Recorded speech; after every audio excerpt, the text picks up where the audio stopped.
Mari kita berdoa. Damai sejahtera Allah yang melampaui segala akal dan pikiran, itulah yang akan menguasai hati dan pikiranmu di dalam nama Kristus Yesus Tuhan. Amin. Salam Bapak Ibu jemaat yang dikasihi Tuhan. Kita berjumpa kembali melalui sapaan firman Tuhan. Hari ini tertulis dalam Roma 15 ayat 7 sampai dengan ayat yang ke-13. Roma 15 ayat yang ke-7 sampai dengan ayat yang ke-13. Demikian firman Tuhan. Sebab itu terimalah satu akan yang lain, sama seperti Kristus juga telah menerima kita untuk kemuliaan Allah. Yang aku maksudkan ialah bahwa oleh karena kebenaran Allah, Kristus telah menjadi pelayan orang-orang bersunat untuk mengokohkan janji yang telah diberikannya kepada nenek moyang kita, dan untuk memungkinkan bangsa-bangsa supaya mereka memuliakan Allah karena rahmat-Nya, seperti ada tertulis. Sebab itu aku akan memuliakan engkau di antara bangsa-bangsa dan menyanyikan mazmur bagi namamu. Dan selanjutnya, bersukacitalah hai bangsa-bangsa dengan umatnya. Dan lagi, pujilah Tuhan, hai kamu semua bangsa-bangsa. Dan biarlah segala suku bangsa memuji Dia. Dan selanjutnya kata Yesaya, taruk dari pangkal Isai akan terbit, dan ia akan bangkit untuk memerintah bangsa-bangsa, dan kepadanya lah bangsa-bangsa akan menaruh harapan. Semoga Allah, sumber pengharapan, memenuhi kamu dengan segala sukacita dan damai sejahtera dalam iman kamu, supaya oleh kekuatan Roh Kudus kamu berlimpah-limpah dalam pengharapan. Amin. Salam Bapak Ibu jemaat yang dikasihi Tuhan. Firman Tuhan hari ini menyapa kita. Kami berikan judul saling menerima. Saling menerima. Semoga anugerah Tuhan tetap memberikan kesehatan, pengharapan, dan damai sejahtera yang tetap memberikan kita sukacita yang luar biasa hingga saat ini. Amin. Bapak Ibu jemaat yang dikasihi Tuhan Yesus Kristus, kita pernah bahkan sering mendengar istilah bersatu kita teguh, bercerai kita runtuh. Istilah ini memberikan pengertian bahwa di dalam persekutuan, di dalam kesatuan itu ada kekuatan. Tetapi di dalam perpecahan itu ada kehancuran. Ya, kekuatan itu karena kesatuan, dan kehancuran itu disebabkan oleh karena perpecahan. Sebagai manusia yang diciptakan Tuhan, kita adalah makhluk yang berbeda satu dengan yang lainnya. Baik berbeda dalam pola pikir, jiwa, sifat, pekerjaan, status, dan lain sebagainya. Nah, perbedaan-perbedaan ini sebenarnya adalah warna kehidupan. Tetapi jika perbedaan ini tidak disatukan, maka banyak perpecahan yang akan ditimbulkan daripada perbedaan-perbedaan ini. Maka sering kita mendengar istilah siapa lu siapa gua. Ini akan menimbulkan masalah yang akan berujung kepada kehancuran, yang akan mementingkan diri sendiri, bukan mementingkan kesatuan satu dengan yang lain. Paulus dalam teks ini mengarahkan jemaat Roma yang merupakan jemaat yang multipersonal, yang terdiri dari bermacam-macam pribadi yang berbeda-beda satu dengan yang lainnya, baik dari secara suku, budaya, pengetahuan, dan lain sebagainya.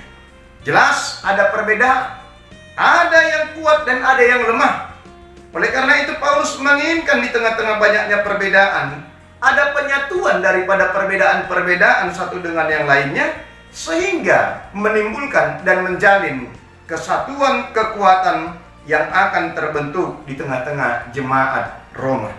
Bapak Ibu jemaat yang dikasihi Tuhan, mari kita baca dulu ayat yang ke-7 ini, ya. Apa dikatakan di sini? Terimalah satu akan yang lain, seperti Kristus menerima kita untuk kemuliaan Allah.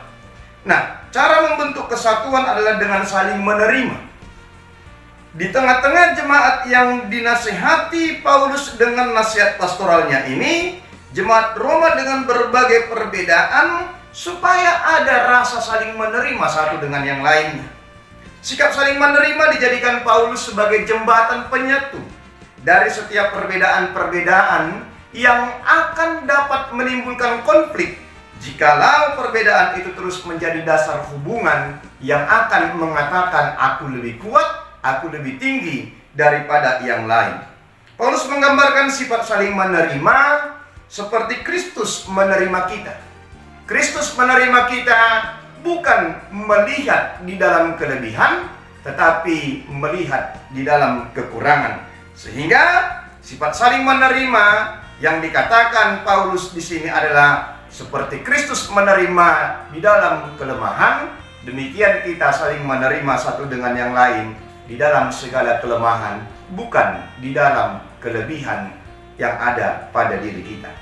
Perbedaan yang sangat mencolok dari kaum Yahudi dan non-Yahudi secara khusus dalam jemaat Roma ini mempunyai peranan besar yang di dalam latar belakang yang berbeda, tentu ajaran juga berbeda. Jikalau ini disatukan dengan saling menerima, inilah yang akan dinyatakan di dalam kesatuan. Tetapi sebaliknya, jikalau tidak, maka konflik, perpecahan di tengah-tengah jemaat akan terjadi.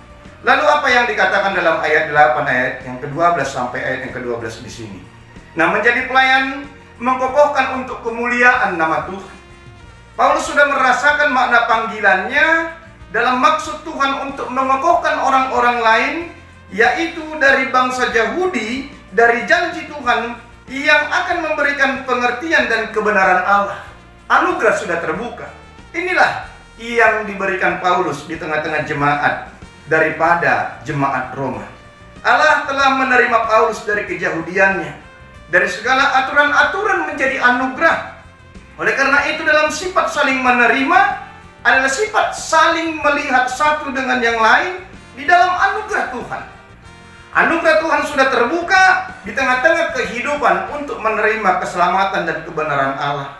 Dengan hal inilah akan membuka pintu keselamatan bagi bangsa-bangsa lain untuk mengenal kebenaran Allah dan untuk memuliakan Allah.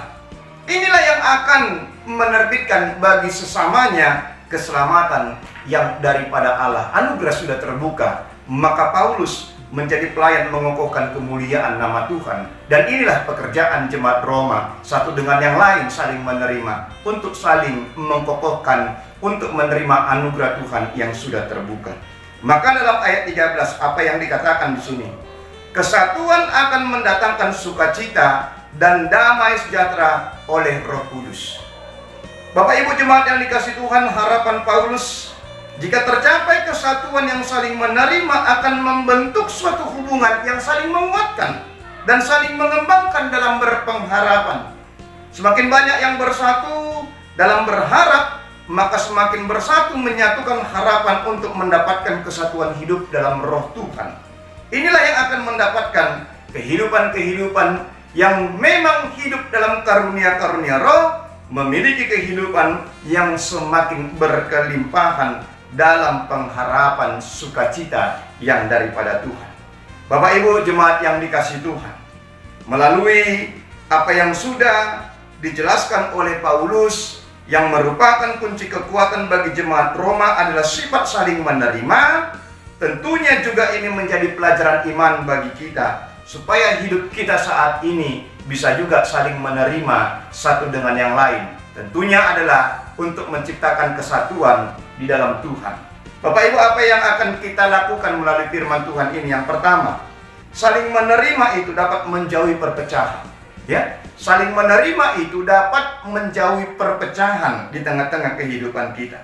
Setiap kita pasti mempunyai keegoan dalam kehidupan kita, baik dalam keluarga, lingkungan, tempat kerja, terlebih dalam lingkungan gereja kita. Nah, sifat ego ini bisa menguasai hidup kita, Bapak Ibu jemaat yang dikasihi Tuhan. Maka kehidupan kita akan pecah Dan perpecahan akan berdampak buruk ke dalam ketidakharmonisan hidup kita satu dengan yang lainnya. Cara yang dapat mencegah ego adalah membuka hati untuk saling menerima satu dengan yang lainnya, sehingga perpecahan tidak akan terjadi di antara kita dengan yang lain. Yang kedua adalah saling menerima itu dapat berguna untuk saling membangun. Sebagai manusia kita mempunyai kelebihan dan kekurangan. Kelebihan kita terkadang tidak dimiliki yang lain. Dengan sifat saling menerima dalam Tuhan, kita akan saling mengisi. Yang kuat akan memberikan apa yang dinamanya kekuatan bagi yang lemah, dan yang lemah akan menerima kekuatan daripada pihak yang kuat. Dengan sifat saling menerima, ada pengajaran iman untuk saling berbagi, untuk saling membangun satu dengan yang lainnya. Karena banyak orang juga merasa kuat tetapi tidak melengkapi orang-orang lemah, dan orang-orang lemah tidak merasa membutuhkan orang-orang kuat di dalam kehidupannya. Tentu jika ini terjadi semakin lama, maka kehancuran akan terjadi. Tetapi dengan saling menerima, kita dapat saling membangun, semakin kuat satu dengan yang lainnya. Yang ketiga adalah saling menerima itu untuk dapat menciptakan keharmonisan dan sukacita bagi kehidupan kita. Hidup tidak terlepas dari permasalahan. Manusia banyak sudah menghadapi sifat yang saling menolak, yang saling menghukum, saling meremehkan satu dengan yang lainnya, sehingga banyak gaya kehidupan kita yang tidak lain dan tidak bukan adalah kehidupan yang saling menjatuhkan, menyalahkan, mengkritik, menyudutkan, dan mempersalahkan orang lain. Nah, jikalau ini terjadi terus, maka perpecahan dan kehancuran akan ada dalam kehidupan kita. Sifat saling menerima inilah yang akan memang menciptakan keharmonisan untuk bisa saling menerima, menguatkan, dan membangun, serta menyokong hingga hidup ini bisa menciptakan hidup dalam kebersamaan, bersama-sama membangun keharmonisan di dalam Tuhan. Bapak Ibu jemaat yang dikasihi Tuhan Yesus Kristus, marilah kita saling menerima satu dengan yang lainnya, karena ini adalah kekuatan bagi kita. Tidak ada kerugian jikalau kita saling menerima satu dengan yang lainnya. Jikalau kita membaca topik minggu kita pada hari ini, kita menjadi berkat di dalam keberbagaian. Kita memang berbeda, sebab itu adalah berkat Tuhan. Kita dan yang lain berbeda, tetapi perbedaan di dalam anugerah Tuhan harus kita satukan.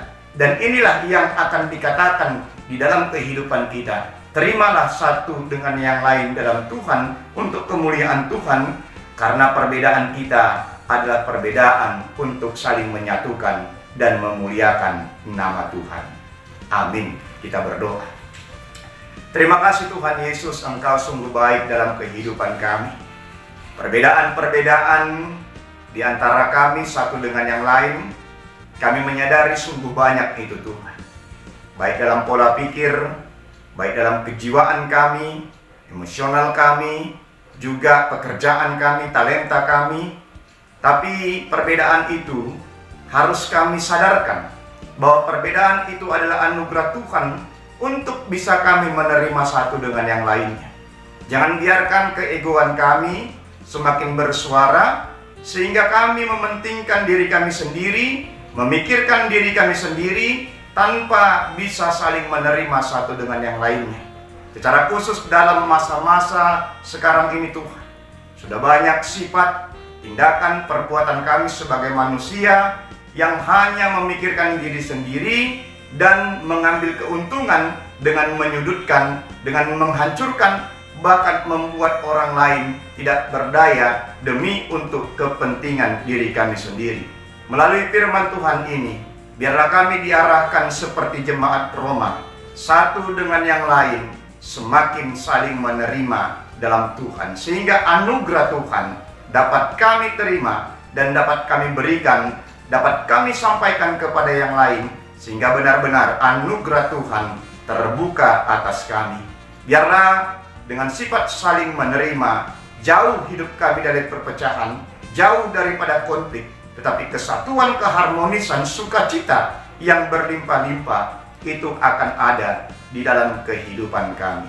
Terima kasih Tuhan Yesus, apapun yang terjadi, biarlah sifat saling menerima tetap ada dalam kehidupan kami.